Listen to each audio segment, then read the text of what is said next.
I'd like to tell you about the strangest secret in the world.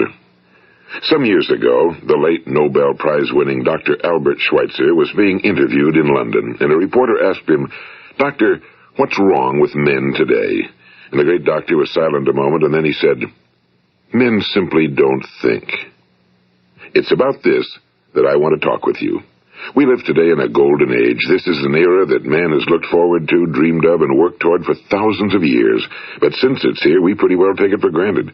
We in America are particularly fortunate to live in the richest land that ever existed on the face of the earth, a land of abundant opportunity for everyone. But do you know what happens?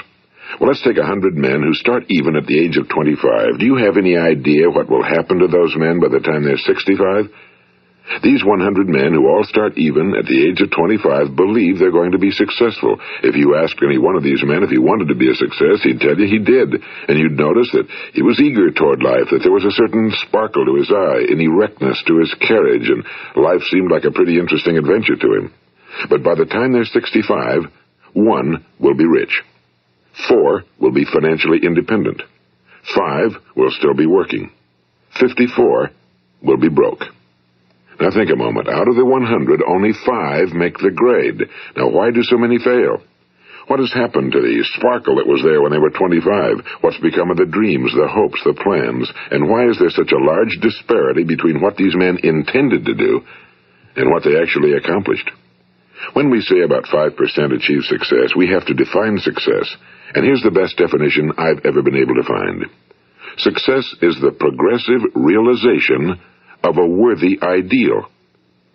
If a man is working toward a predetermined goal and knows where he's going, that man is a success. If he's not doing that, he's a failure. Success is the progressive realization of a worthy ideal.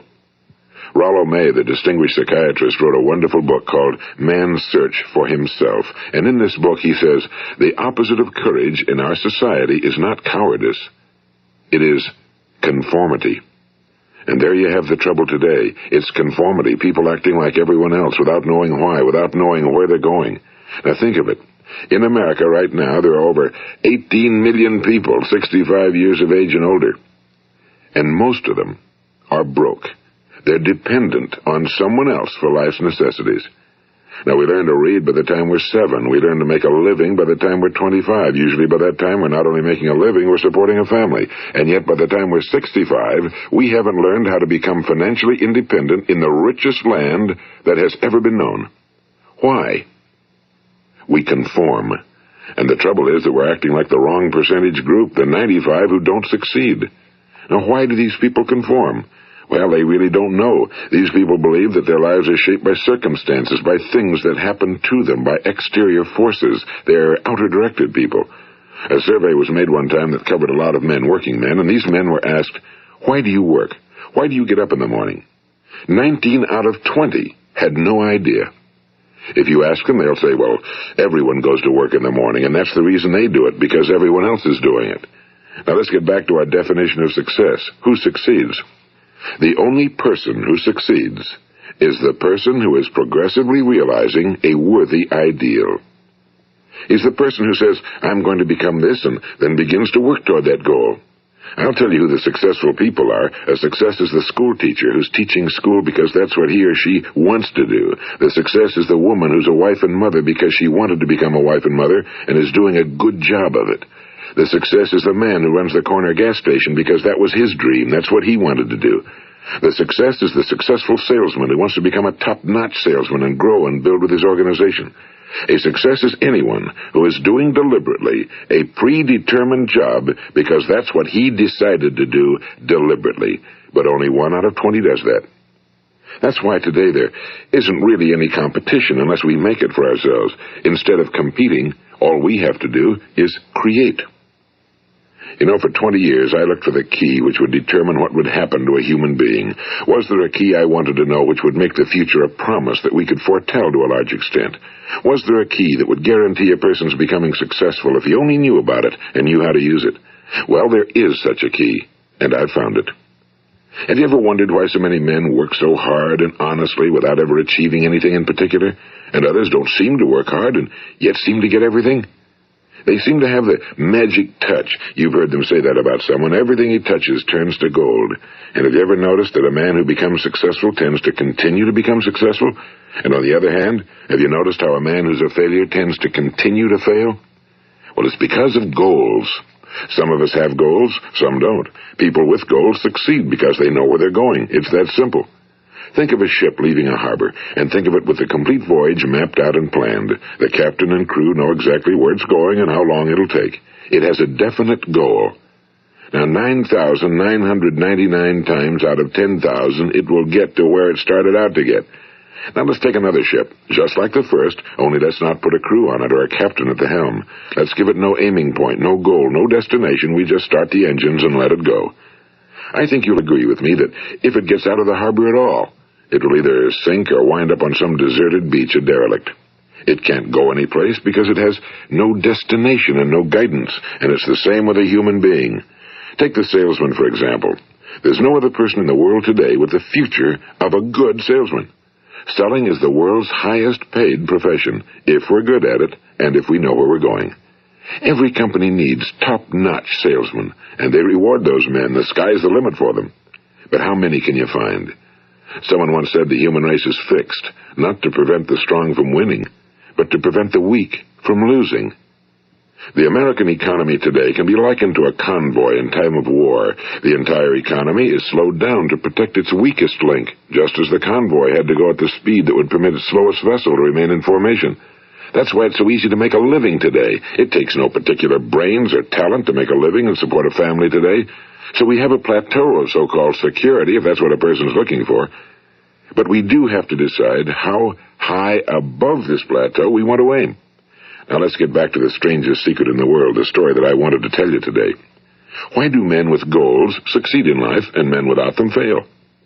Well, let me tell you something which, if you really understand it, will alter your life immediately.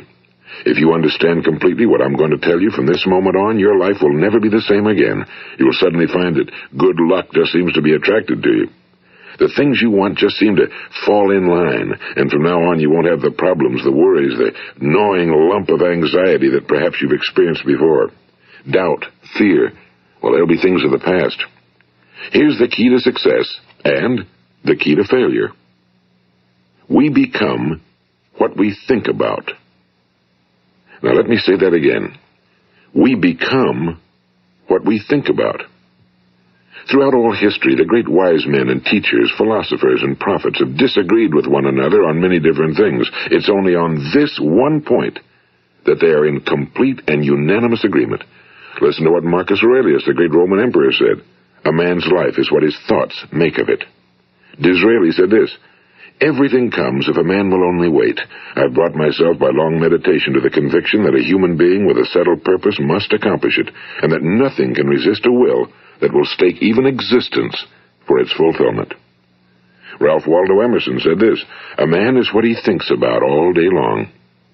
William James said, the greatest discovery of my generation is that human beings can alter their lives by altering their attitudes of mind. And he also said, we need only in cold blood act as if the thing in question were real, and it will become infallibly real by growing into such a connection with our life that it will become real.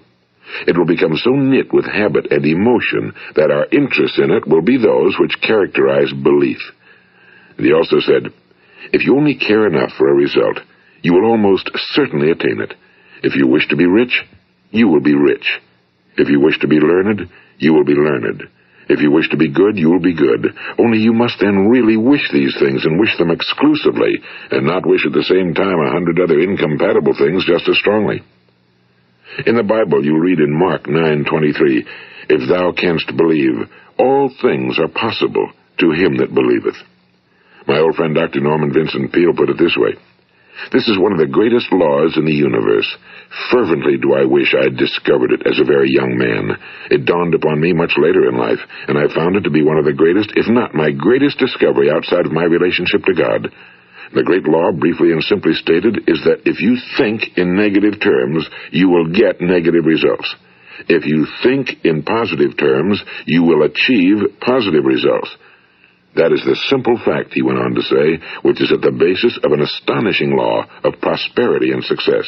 In 3 words, believe and succeed. William Shakespeare put it this way: our doubts are traitors and make us lose the good we oft might win by fearing to attempt. George Bernard Shaw said, people are always blaming their circumstances for what they are. I don't believe in circumstances. The people who get on in this world are the people who get up and look for the circumstances they want, and if they can't find them, make them. Well, it's pretty apparent, isn't it? And every person who discovered this for a while believed that he was the first one to work it out. We become what we think about.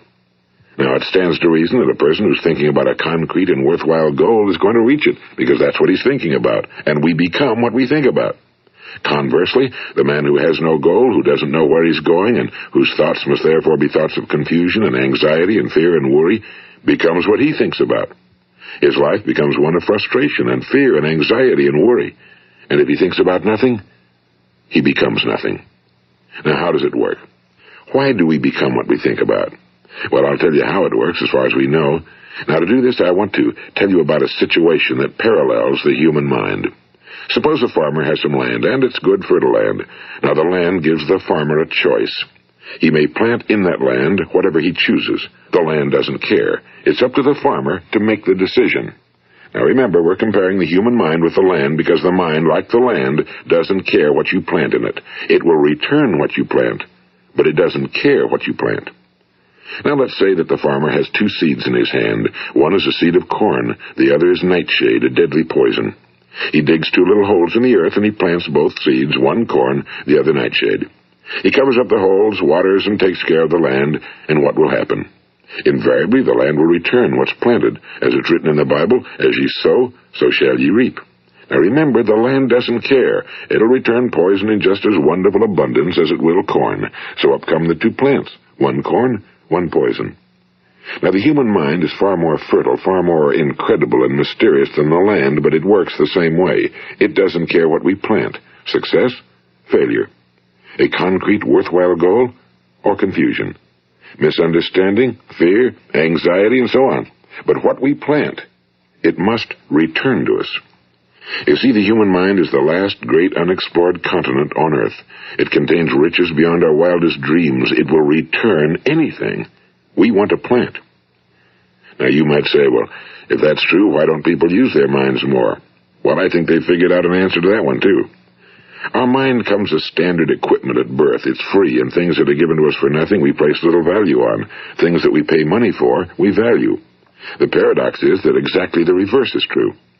Everything that's really worthwhile in life came to us free.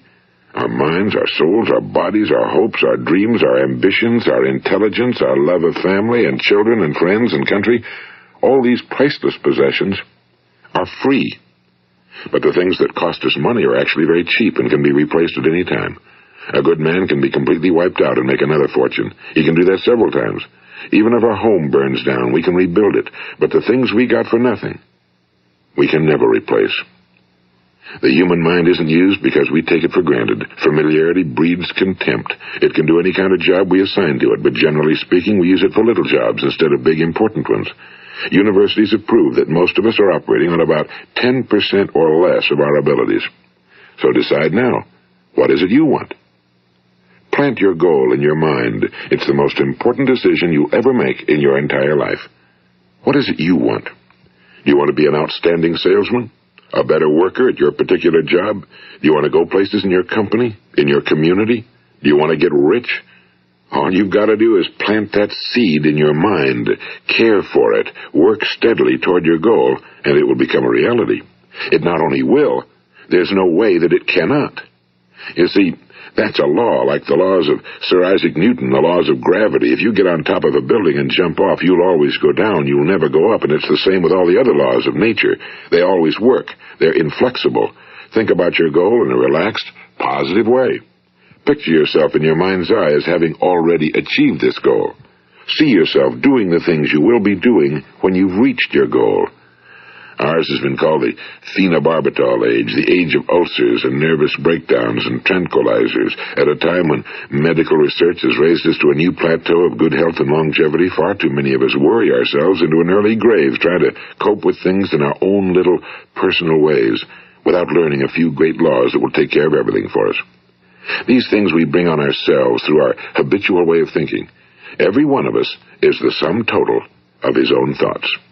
He is where he is because that's exactly where he really wants to be, whether he'll admit that or not.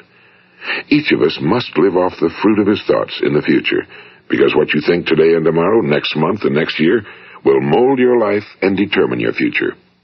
You're guided by your mind.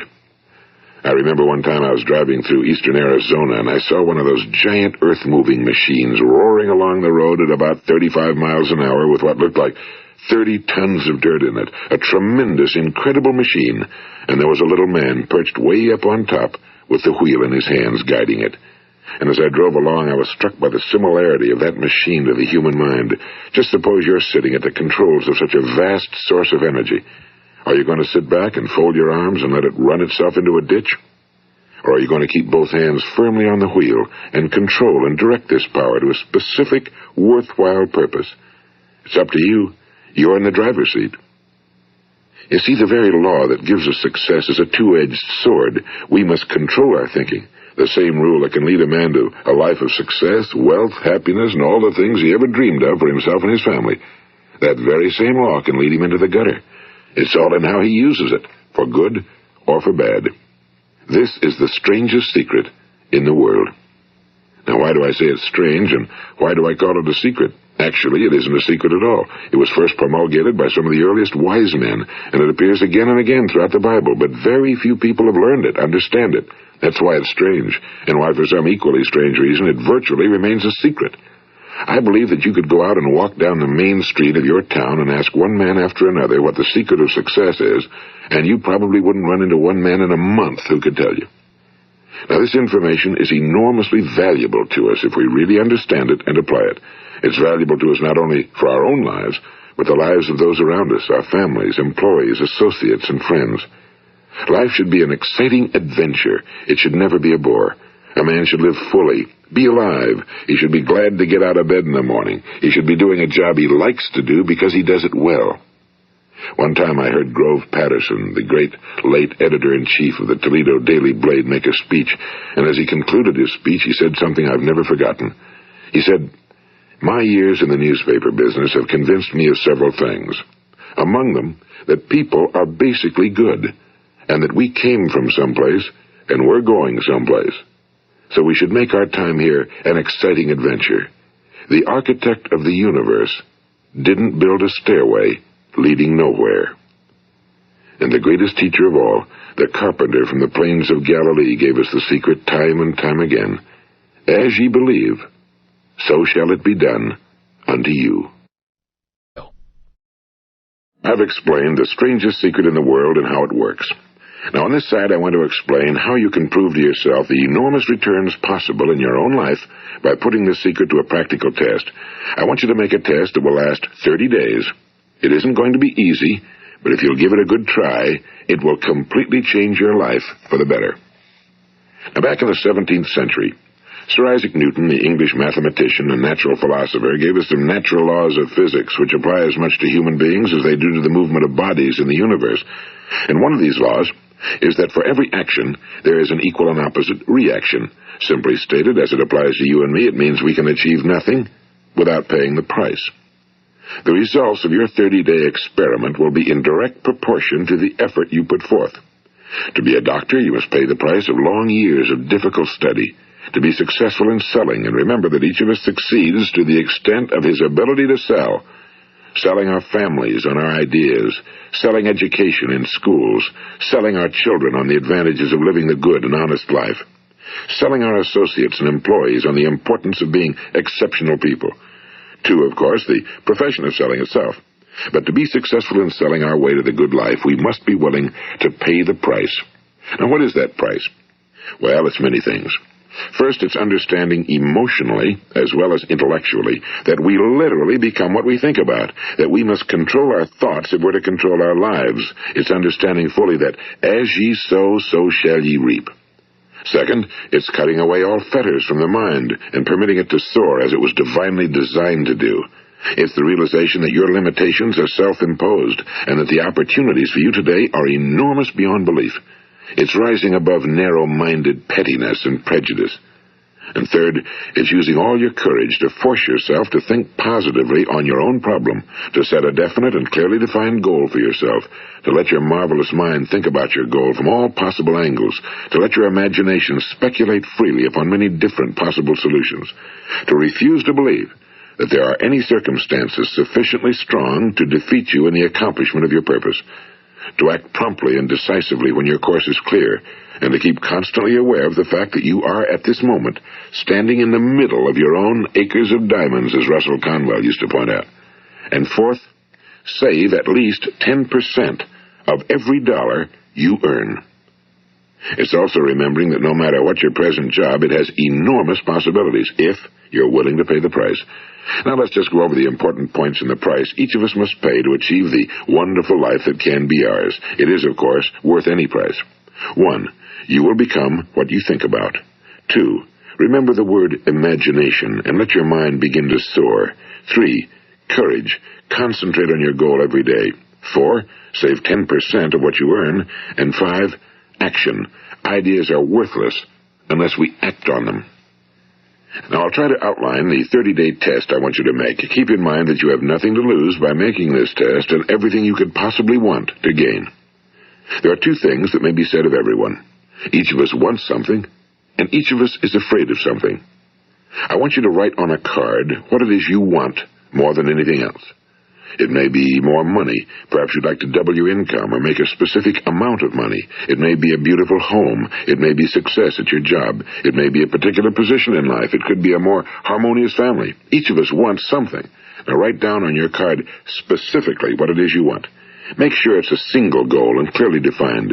You needn't show it to anyone, but carry it with you so that you can look at it several times a day. Think about it in a cheerful, relaxed, positive way each morning when you get up, and immediately you have something to work for, something to get out of bed for, something to live for. Look at it every chance you get during the day and just before going to bed at night.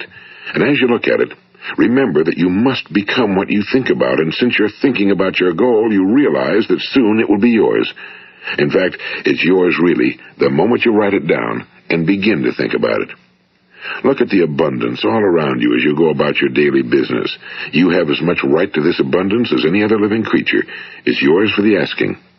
Now we come to the difficult part. Difficult because it means the formation of what is probably a brand new habit, and new habits are not easily formed. Once formed, however, it will follow you for the rest of your life. Stop thinking about what it is you fear. Each time a fearful or negative thought comes into your consciousness, replace it with a mental picture of your positive and worthwhile goal. And there'll come times when you'll feel like giving up.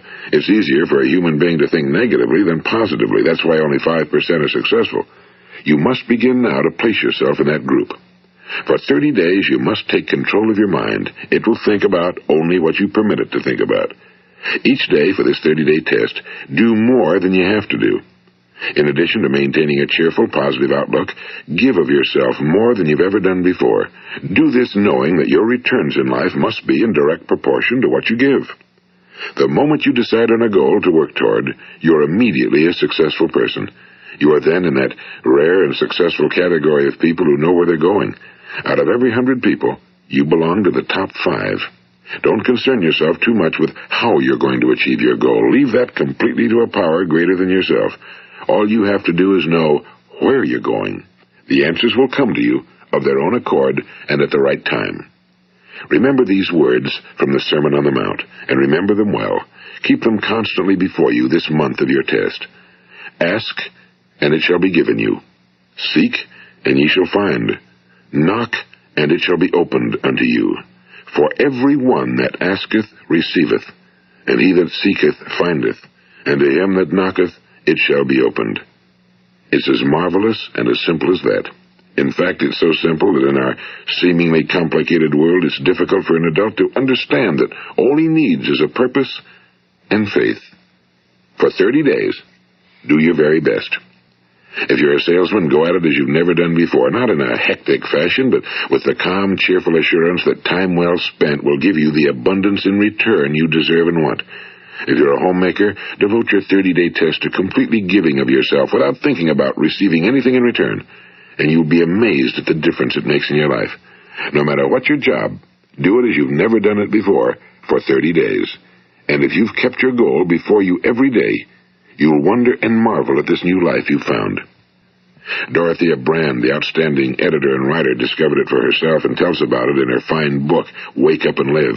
Her entire philosophy is reduced to the words, act as though it were impossible to fail. She made her own test with sincerity and faith, and her entire life was changed to one of overwhelming success. Now, you make your test for 30 full days. Don't start your test until you've made up your mind to stick with it. You see, by being persistent, you're demonstrating faith. Persistence is simply another word for faith. If you didn't have faith, you'd never persist.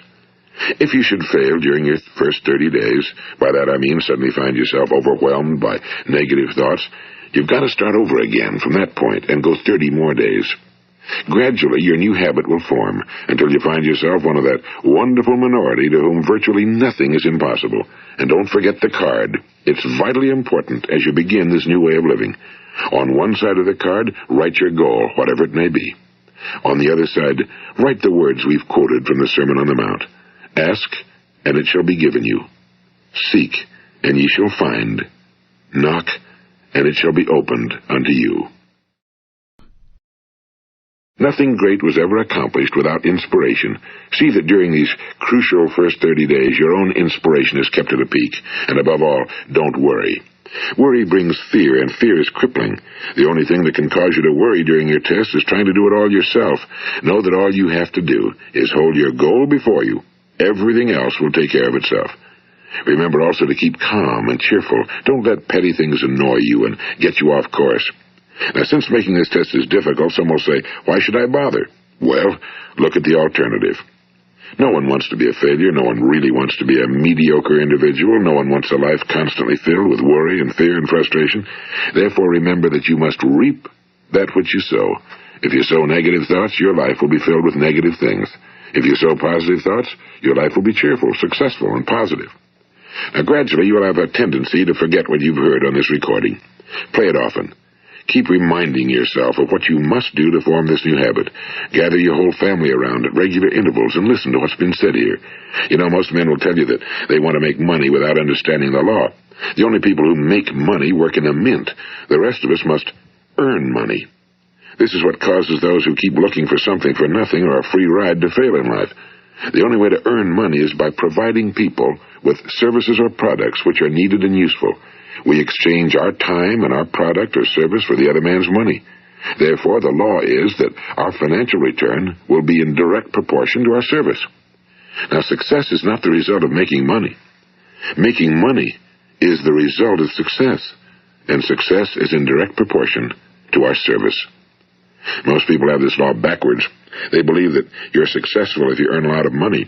The truth is that you can only earn money after you're successful. It's like the story of the man who sat in front of the stove and said to it, give me heat, and then I'll add the wood. How many men and women do you know, or do you suppose there are today, who take the same attitude toward life? There are millions. We've got to put the fuel in before we can expect heat.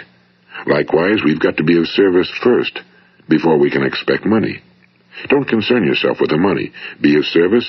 Build, work, dream, create. Do this, and you'll find there's no limit to the prosperity and abundance that will come to you. Prosperity, you know, is founded upon a law of mutual exchange. Any person who contributes to prosperity must prosper in turn himself. Sometimes the return will not come from those you serve, but it must come to you from someplace, because that's the law. For every action, there is an equal and opposite reaction. As you go daily through your 30-day test period, remember that your success will always be measured by the quality and quantity of service you render, and money is a yardstick for measuring this service. No man can get rich himself unless he enriches others. Now, there are no exceptions to a law. You can drive down any street in America and from your car estimate the service that's being rendered by the people living on that street. Had you ever thought of this yardstick before? It's interesting. Some, like ministers and priests and other devoted people, measure their returns in the realm of the spiritual, but again, their returns are equal to their service. Once this law is fully understood, any thinking person can tell his own fortune. If he wants more, he must be of more service to those from whom he receives his return. If he wants less, he has only to reduce his service. This is the price you must pay for what you want. If you believe you can enrich yourself by deluding others, you can end only by deluding yourself. It may take some time, but just as surely as you breathe, you'll get back what you put out. Don't ever make the mistake of thinking you can avert this. It's impossible. The prisons and the streets where the lonely walk are filled with people who tried to make new laws just for themselves. We may avoid the laws of man for a while, but there are greater laws that cannot be broken. An outstanding medical doctor recently pointed out 6 steps that will help you realize success. 1. Set yourself a definite goal. 2. Quit running yourself down. 3. Stop thinking of all the reasons why you cannot be successful and instead think of all the reasons why you can. 4. Trace your attitudes back through your childhood and try to discover where you first got the idea you couldn't be successful, if that's the way you've been thinking. 5. Change the image you have of yourself by writing out a description of the person you would like to be. And 6. Act the part of the successful person you have decided to become. The doctor who wrote those words is a noted West Coast psychiatrist, Dr. David Harold Fink. Do what the experts since the dawn of recorded history have told you you must do. Pay the price by becoming the person you want to become. It's not nearly as difficult as living unsuccessfully. Make your 30-day test, then repeat it again, and each time it will become more a part of you until you'll wonder how you could ever have lived any other way. Live this new way, and the floodgates of abundance will open and pour over you more riches than you may have dreamed existed. Money? Yes, lots of it. But what's more important, you'll have peace. You'll be in that wonderful minority who lead calm, cheerful, successful lives. Start today.